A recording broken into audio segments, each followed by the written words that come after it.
Jangan lupa subscribe ya. Terima kasih.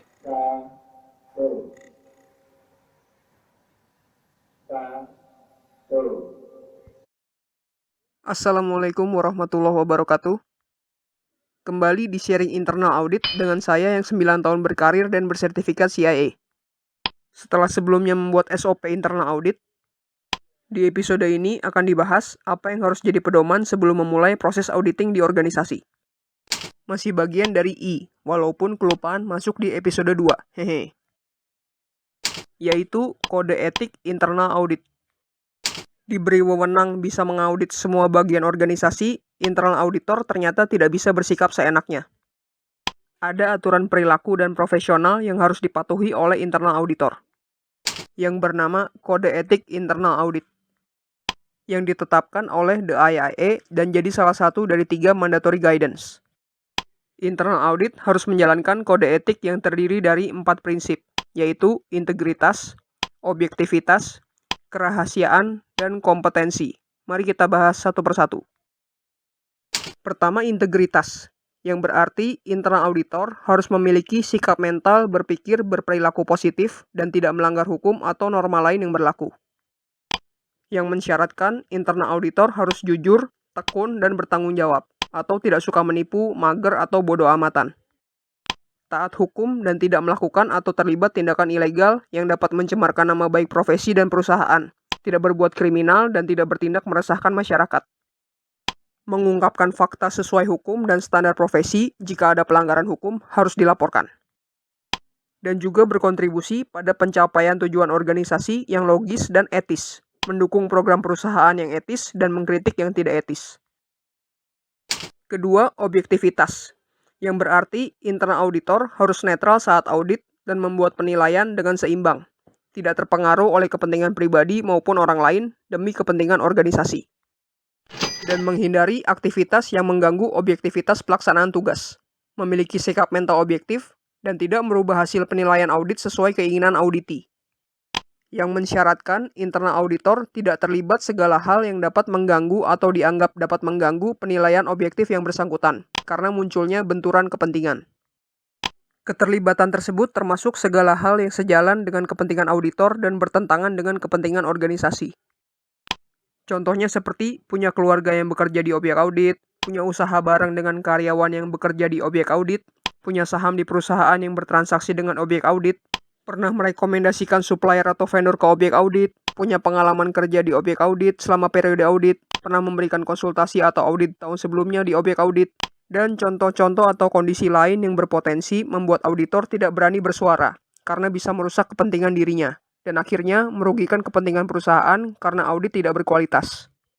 Objektivitas juga mensyaratkan internal auditor tidak menerima apapun yang dapat mengganggu atau dianggap dapat mengganggu penilaian objektif yang bersangkutan, seperti menerima uang dari auditi, menerima hadiah dari auditi, menerima undangan makan dan entertain dari auditi, dan lain-lain. Dan syarat objektivitas yang terakhir, melaporkan semua fakta material yang diketahui, yang jika tidak dilaporkan akan menurunkan kualitas laporan audit atas aktivitas yang sedang diperiksa.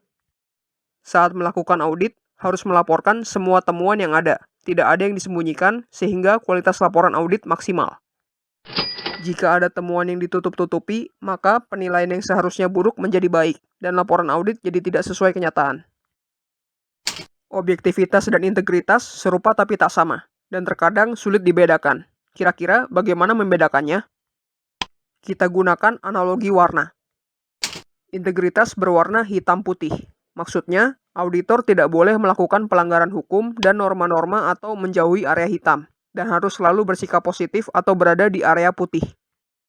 Contoh, auditor bernama X berperilaku negatif, suka menipu, membuli, memakai narkoba, berjudi, clubbing, mengambil barang perusahaan, dan lain-lain. Maka jelas bahwa auditor tidak memiliki integritas. Dan untuk objektivitas berwarna abu-abu. Auditor bisa berada dalam kondisi atau melakukan aktivitas yang secara umum dianggap legal, tapi bisa berpotensi menurunkan netralitas saat audit. Contohnya, auditor X memiliki saham di toko roti A. Salah satu customer-nya adalah perusahaan B, tempat auditor X bekerja. Transaksi jual beli tersebut diurusi oleh divisi procurement untuk konsumsi rapat. Lalu auditor X mendapat surat tugas untuk mengaudit divisi procurement tersebut. Coba kita analisa.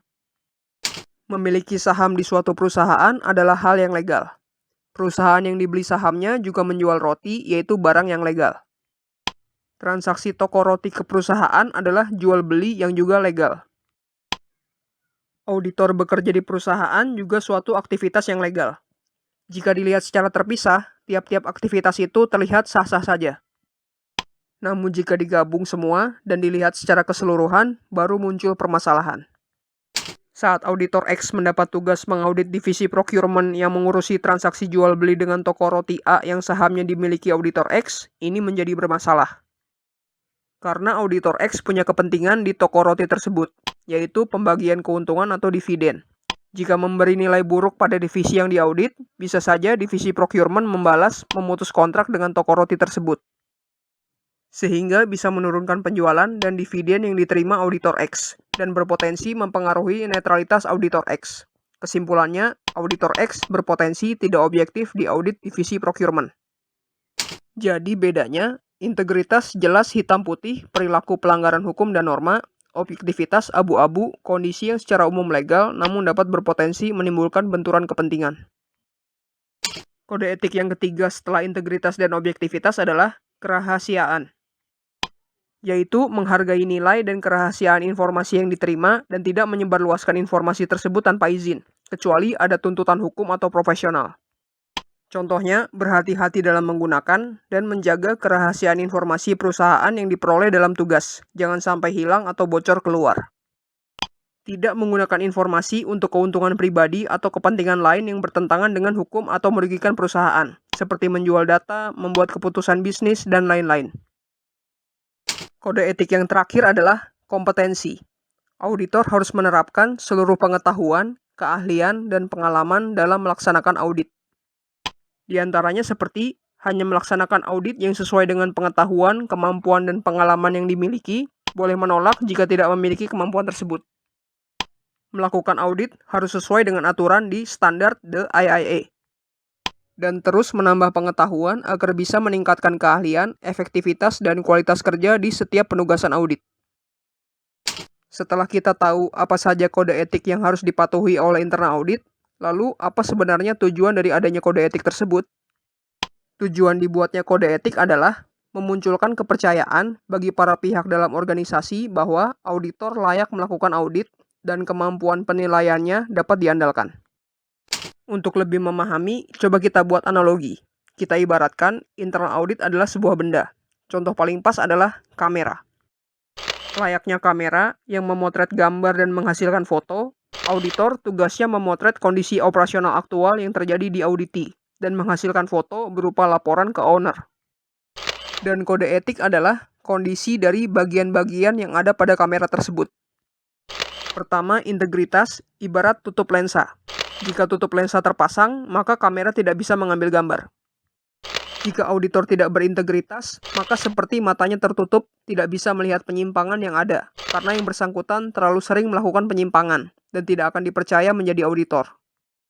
Kedua, objektivitas, ibarat lensa.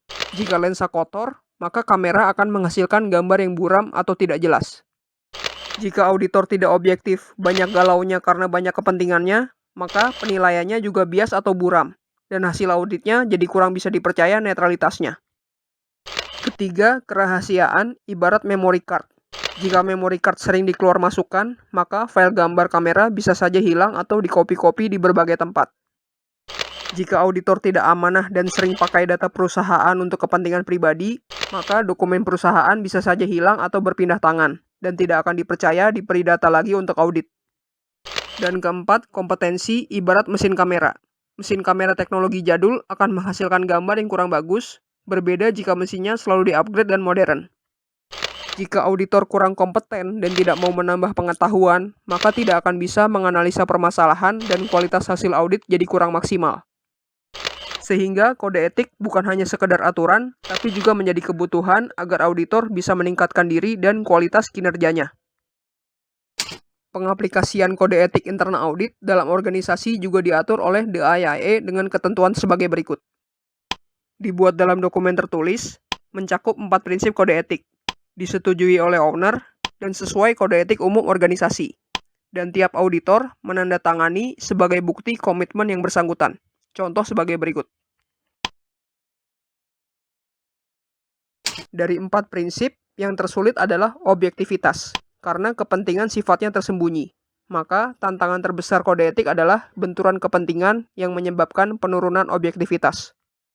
Sehingga auditor harus jujur mengakui jika yang bersangkutan memiliki benturan kepentingan, yang berpotensi turun objektivitasnya jika tetap melaksanakan audit tersebut, dan menyatakan mundur dari penugasan. Lalu bagaimana jika sumber daya, tenaga, biaya, waktu dari unit audit internal terbatas, dan satu-satunya yang tersisa adalah auditor tadi? Seperti apa solusinya? Auditor tersebut harus membuat pengajuan persetujuan deviasi berupa surat pernyataan potensi penurunan objektivitas atau SP3O.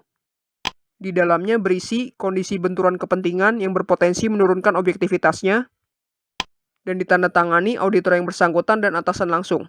Jika auditor tersebut adalah audit head, maka atasan langsung adalah owner, dan dimintakan persetujuan ke owner sebagai atasan internal audit. Jika disetujui, maka auditor yang bersangkutan boleh melakukan audit, dan diwajibkan objektif serta diawasi lebih ketat oleh audit head. Contoh sebagai berikut. Dan demikianlah episode kode etik internal audit ini. Terima kasih sudah menonton. Untuk lihat episode sebelumnya, bisa lihat di playlist internal audit. Apabila ada yang kurang lengkap atau kurang tepat, bisa tulis di komen ya. Ayo kita diskusikan. Jangan lupa like dan share konten ini, dan subscribe channelnya ya. Sampai jumpa di episode selanjutnya. Assalamualaikum warahmatullahi wabarakatuh.